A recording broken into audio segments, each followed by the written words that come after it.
Good day, everybody. We're here at 124 Ossington at Bellwoods Brewery, one of Ontario's newer breweries. Been open for a year. Going to go in for a tour, get to know the people. Great beer. Going to try some of that too. But yeah, restaurant, bottle shop. Let's go inside.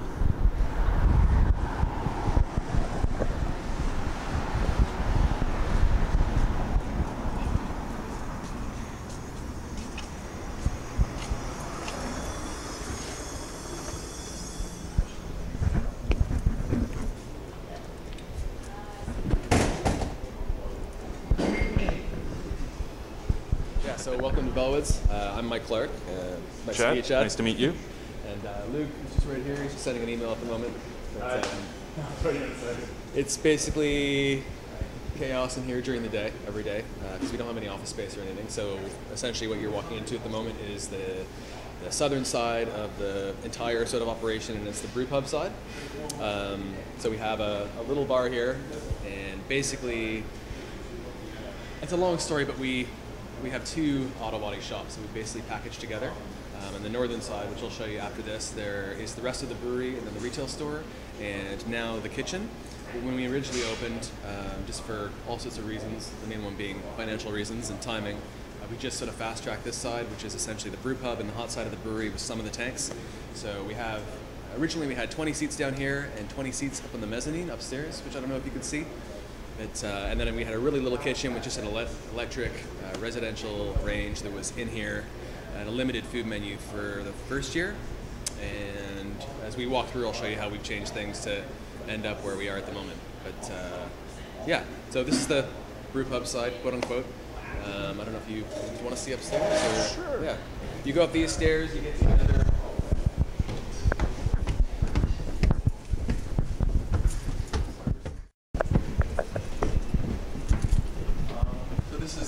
So that's the mezzanine. Basically functions, like I said, it's very chaotic during the day, every day, and then every night between 4 and 5 o'clock, there's a mad rush to set it up and turn it into like a public space. So this area just overlooks the brewery. That's Carmen down there. Carmen is just in the middle of the second brew of the day. We generally do between 8 and 10 brews a week here. And as you can see from the mezz here, I'll get these out of your way. We've got 4 cylinder conical fermenters. There's 1 7-barrel and 3 14-barrel, and then 2 stacked 7-barrel brights on this side, and then the brewery, which we can go down to take a closer look at. So you really utilize space in here. Yeah, definitely. I mean, we planned it out to the inch. There's 1 inch between every tank. There's 11 inches between the members that support the roof and the top hoist plant on every tank. And we had to plan that out, knowing that we were going to have to put a pad in so that we could still use chain jacks to actually upright them when they came in. So everything's been thought out to the inch, if not smaller. And it's really tight in here, actually. I mean, it's funny, when we started renovating, I have some pictures of the empty building, and actually it's only about 1,300 square feet of floor space, but obviously the mezzanine adds more space, and the ceiling height's great because it's about 16 feet, so it allows us to get a bit more capacity with using a pretty minimal amount of floor space. Awesome. Yeah, so you can just walk down. So the kitchen was here. We just ripped it out. We moved it next door, just to have a little bit of extra standing room. It was a really small kitchen. These are actually cognac barrels, which we got from Portugal, and we just we did an imperial stout in November that we aged in tanks for about 3 months, and then aged in these cognac barrels for another 3 months. And we just released it as one of the anniversary beers. It's called Bring Out Your Dead. It's on tap at the moment, and then it's in the bottle shop. I don't know if you want to take over at any point, or I'm just doing like a walkthrough tour, basically. Go ahead. You're doing a good job. Okay. All right. So keep coming down this way. This is the bathroom.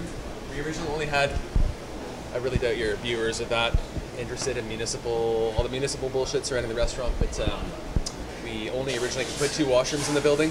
So when you only have 2 washrooms, you can only have 40 people inside. The patio doesn't get factored into the washroom count. So as part of the renovation, when we ripped the kitchen out to have a real menu, we put 2 more washrooms in, which allows us to get up to 76 inside. So that's a huge boost for us. So we'll at least have some standing areas for people to come and hang out in. One of the I think frustrating things about this place to some people is we often have a lineup, especially in the summertime, because the patio is a huge draw. So at least we'll have like some more standing room to hopefully cut into that lineup. So if people are coming down, they can actually come in for a beer.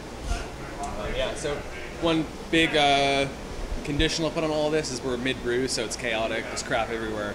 You've been in a lot of breweries, so you know breweries are generally pretty dirty places. But at night, it all gets cleaned up and looks really nice. Yeah. So this is Carmen.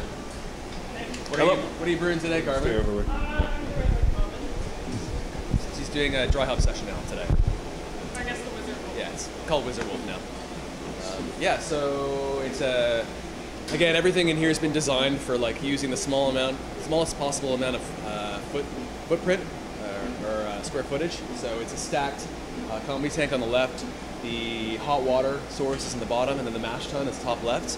And then it's a direct fired system, which allows us to get around having a boiler, and it's just essentially a big pot that goes on natural gas. And around here,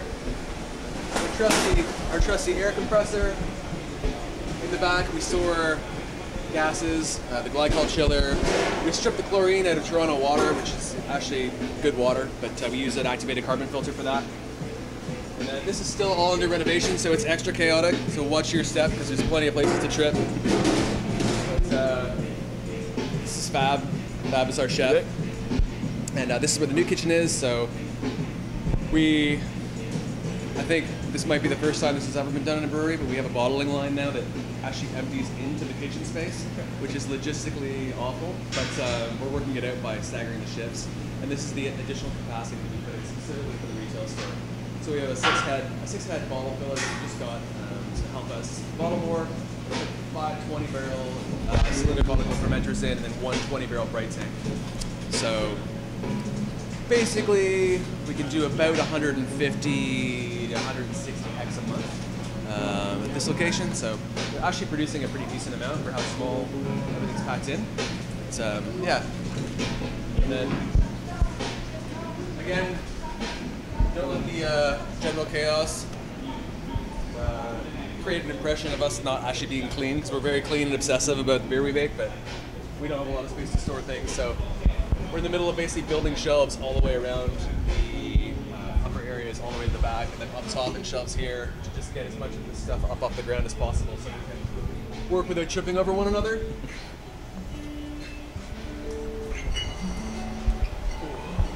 And we're still building shelves. We're actually in the middle of getting a set of 15 different labels from a couple guys up the street that do a lot of poster work and design work under the moniker Double Knot. And you can see a couple of those here. There's the Bring Out Your Dead anniversary release, which is there. And then Wizard Wolf is one of our session ales. Witch Shark, a lot of people know that beer. But there's a lot more artwork that's coming out, and a lot of improvements we're making to the store. It's still very much just a big work in progress. The store's changed a lot already since I was here a few weeks ago. We had to move some barrels out, and it'll be a lot easier in the summertime when we can have the door open all the time, because people won't have to come into this cramped space. So we're just, working out where we're moving bottles when we do, like a 2,000 bottle run. We very easily end up like sort of castling ourselves in by putting pallets everywhere, and then you've got nowhere to move. So it's like a big, it's a daily chess game. Yeah. And then this is our fridge. All of our kegs beer. There's no basement on either side, which is a curse and a blessing. It's a big blessing because you don't get sucked into a massive structural engineering job trying to put tanks into like an old building. And that side used to operate as a car wash, so it already had really big drains. It had like a good three-phase power feed. A lot of the utility support that you require when you're building essentially a food plant.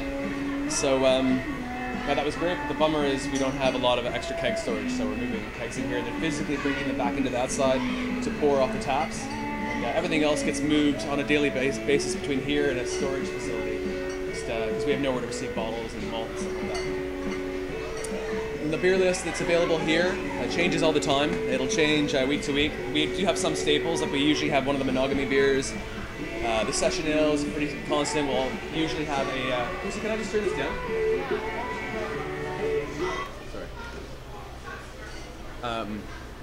We'll usually have white picket fence or a bottle conditioned saison. Usually, we're moving towards having a regular triple and or sour triple.